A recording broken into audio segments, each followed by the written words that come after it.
Hoje vamos falar da desigualdade mundo afora, mas aqui no Brasil ela triplicou. Hoje poucas pessoas se enriqueceram e a maioria se empobreceram. E cada dia é mais miséria, mais fome e mortes. Nosso Brasil está aí, não se prepara para combater a pobreza. O Brasil hoje se prepara para combater o pobre. O presidente Jair Bolsonaro e seu ministro Paulo Guedes já demonstraram sofrer do mal. No artigo, a direita radical bolsonarista da aporofobia, a defesa da memória de regimes de exceção. Edson Dal Monte e Priscila de Baia analisam discursos de Bolsonaro nos meios de comunicação de 1986 a 2017.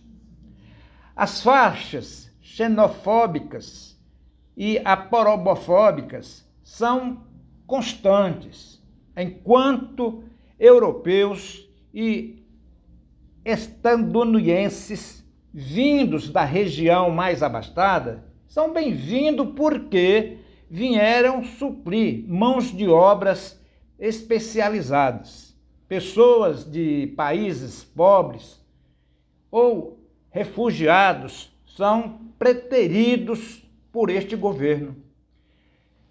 Eu quero até tirar esta frase um pouquinho e dizer o que aconteceu poucos dias atrás, aonde o governo de São Paulo, especificamente a prefeitura de São Paulo, debaixo de um viaduto, aonde morava ali milhares de pessoas de extrema pobreza, pessoas de ruas. Para eles afastarem aquelas pessoas, eles encheram de pedras, colocaram aquela ruma de pedras para que os pobres não encostassem, e não tinha como encostar.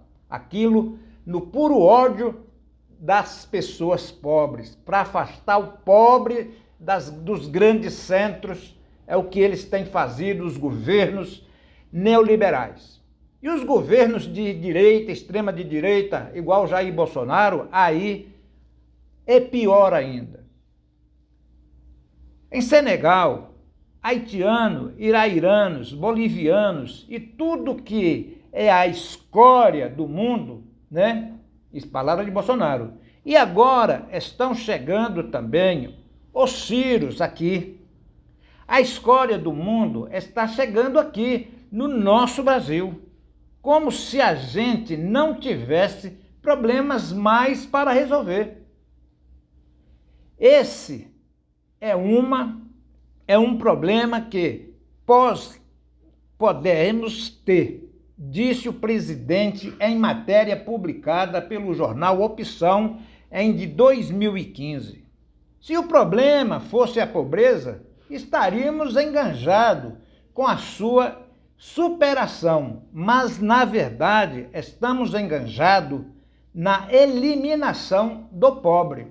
Então, na realidade, não é de hoje que o pobre vem sendo sofrido, sendo castigado e mortos pela polícia, principalmente a polícia militar dos estados e as polícias municipais.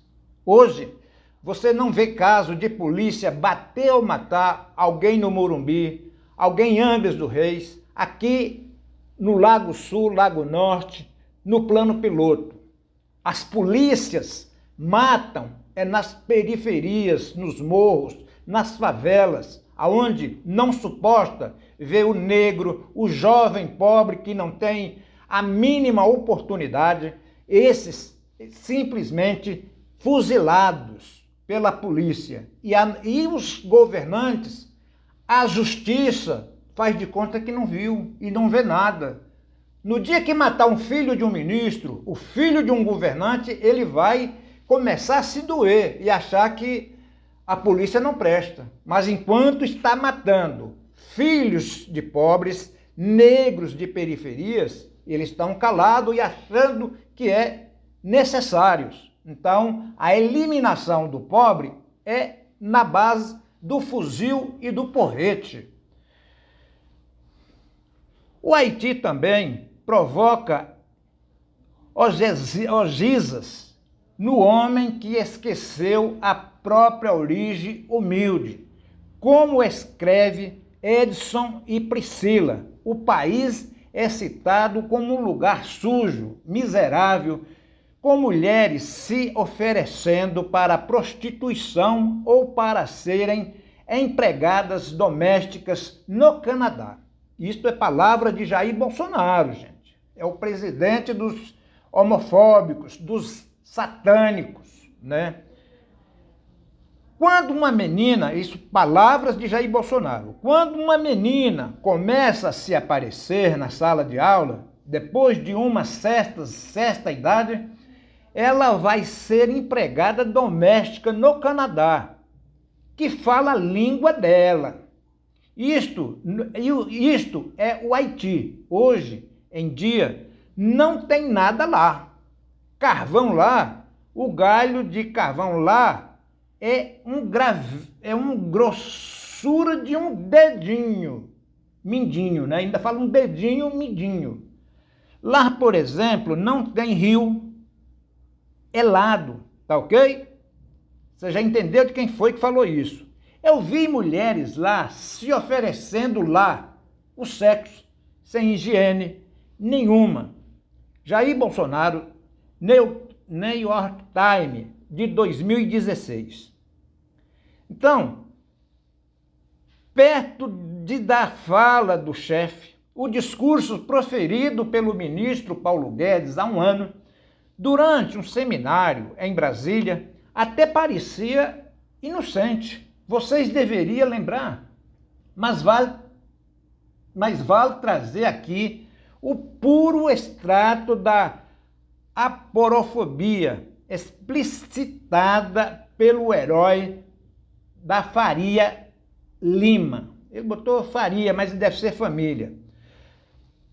E prossegue ele: não tem negócios de câmbio de 1,80, vou exportar menos. Substituição de importações, turismo, todo mundo indo para a Disneylândia, empregada doméstica indo para a Disneylândia, uma festa danada. Isso era palavra homofóbica e simplesmente um ministro da educação que está aí para levar dinheiro para banqueiro, para rico e latifundiário e matar o pobre. É pura hipocrisia de um ministro que já era para ter saído deste governo junto com o governo. Guedes é nato representante de uma elite brasileira assentadíssima em primeiro momento por não ser de Paris e hoje chateado por não ser de Miami. É o que observa a socióloga e professora da Universidade Federal de Pernambuco, Maria Eduarda da Mota Rocha. A industrialização e a ideia de modernidade emplacadas aqui a partir do século XIX, com o dinheiro da produção de café, fazendo com que bens de luxo possam circular no país, provocaram uma cisão mais clara entre o modo de viver popular e o modo de viver das elites. E aí que começa a se fomentar uma certa vergonha do povo. Um povo que vai sendo, de certa maneira, a lembrança de um país de primeiro mundo que nós não somos. É uma elite que sempre está olhando para fora e com muita vergonha do que tem do lado. Darcy Ribeiro e Celso Furtado lembram a autoria do livro A Nova Retórica do Capital. Já afirmaram lá atrás. A elite brasileira tem ódio do povo pobre. E isto está nas claras aí. Hoje, aqui em Ceilândia, Plano Piloto, qualquer região de centros urbanos, pessoas matando mendigos, pessoas moradores de ruas, maltratando. Aqui em Brasília, só para você ter uma ideia, já botaram fogo em um índio dormindo em uma parada de ônibus. Portanto, esta elite perversa é o que quer aí, é simplesmente, eu vejo uma negativa. É o pobre, miserável, querendo ser de direita e votando nessa elite perversa. Esse pobre, eu comparo ele como um cão, aquele cão de guarda, aquele cachorro valentão, que fica na sua mansão latindo, bravo. Quando o dono chega, ele abana o rabo, o dono entra, fecha a porta e ele dorme lá fora. Esse é o pobre de direita. Eles não percebem nem vê a fome que está assolada, a inflação. Era isso que eu queria dizer e esse desabafo.